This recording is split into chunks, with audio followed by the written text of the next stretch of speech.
History records the famous African American heroes who fought for freedom. However, there are those who have been lost to history. This is a story of triumph and tragedy. This is a story of heroism in the face of adversity. This is the story of William D. Matthews, A Cure for Rebellion.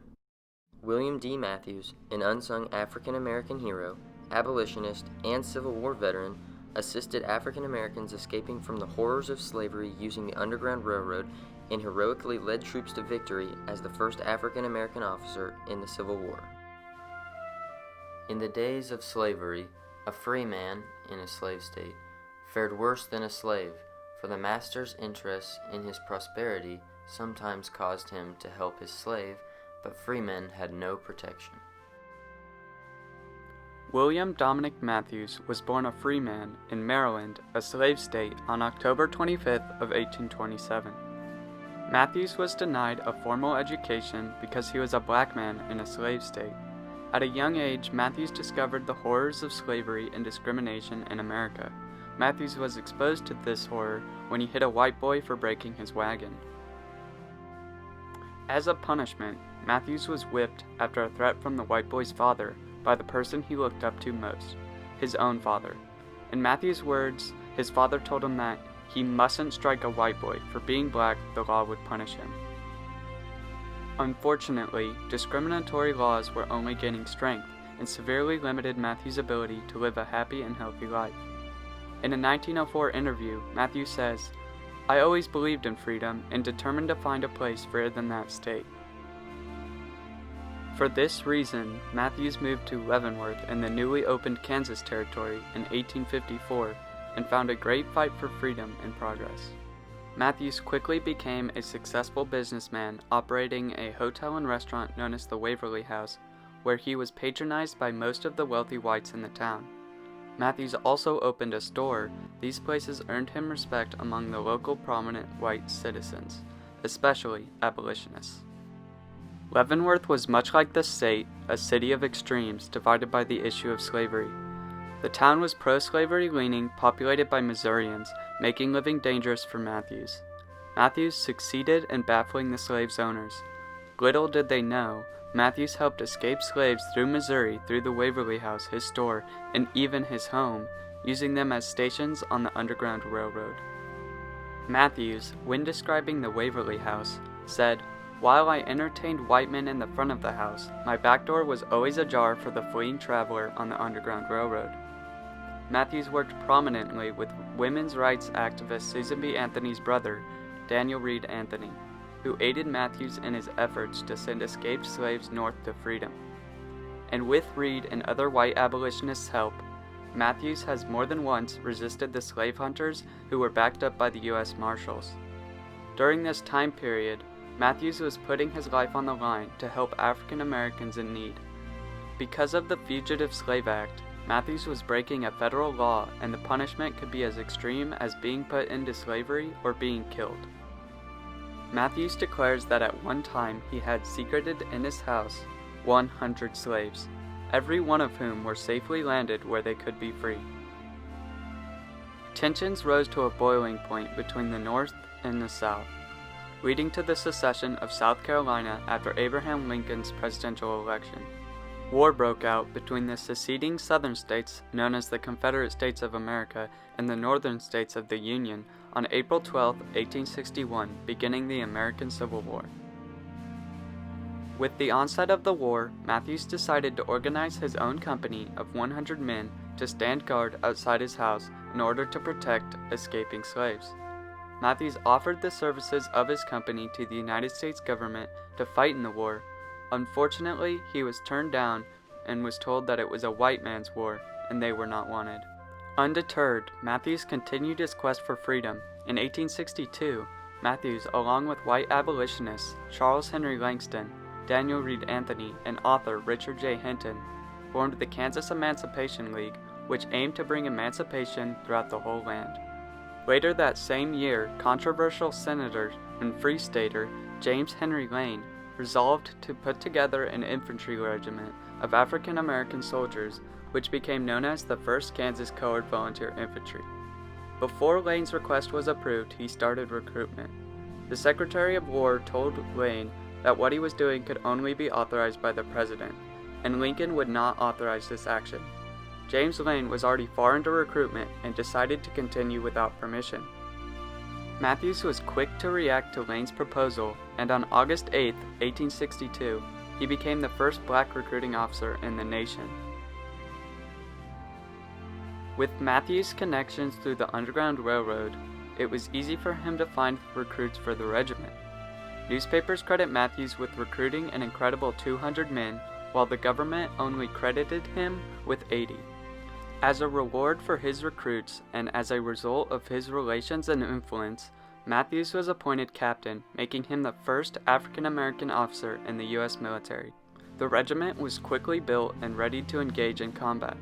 Despite a lack of formal education, Matthews studied military drill and combat techniques and drilled his company through his leadership into a group of well-disciplined soldiers. The soldiers knew they had something to prove, and on October 9, 1862, they were given their chance. The regiment engaged an estimated 400 Confederates. This engagement became known as the Battle of Island Mound. The skirmish was a success, with more Confederate casualties than Union. This was the first time black troops fought in the Civil War. On January 1, 1863, Lincoln's Emancipation Proclamation went into effect, and Matthews gave a short triumphant speech to the regiment. He said, "Today is a day for great rejoicing with us. The President has proclaimed freedom, the Southern Loyalists here, and intend to take it. I am not surprised while I rejoice. As a thinking man, I never doubted this day would come. Abraham Lincoln calls upon captives to rebuild the Temple of the Union. They will come 4 million strong, and when the tools are put into their hands, and the Ark of Justice and the keystone of the arch, freedom, so that the temple will be rebuilt and treason be destroyed. Let me speak a word to my people. Now is our time to strike. Our own exertions and our own muscle must make us men. If we fight, we shall be respected." On January 13, 1863, the 1st Kansas Colored Volunteer Infantry Regiment was officially mustered into the Army through T.J. Weed, a white man who repeatedly refused to muster African Americans as officers, and Matthews was left out. Matthews was outraged and sent a complaint to the War Department in Washington, D.C.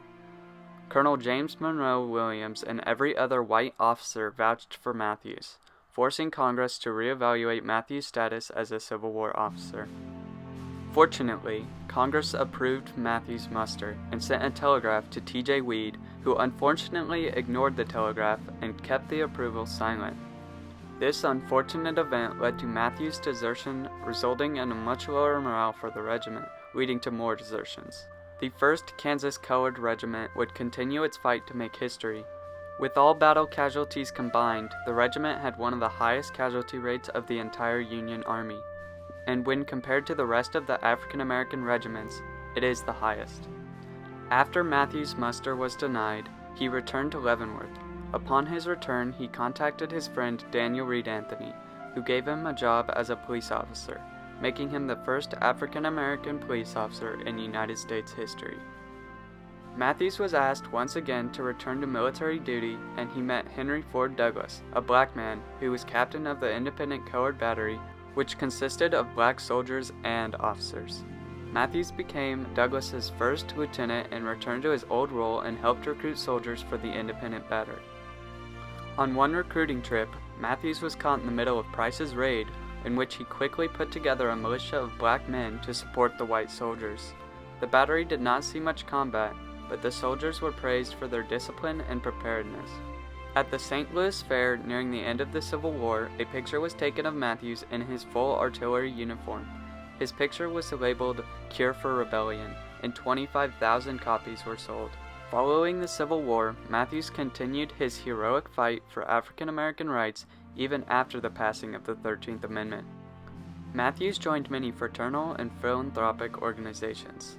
He used his earned respect to be elected for many public offices, such as Representative of Kansas for the National Convention of Colored Men, Leavenworth's Justice of the Peace, a part of the Kansas Republican Central Committee, the most worshipful National Grand Master of the Free and Accepted York Masons, and had 2 failed attempts for political office under the Republican Party.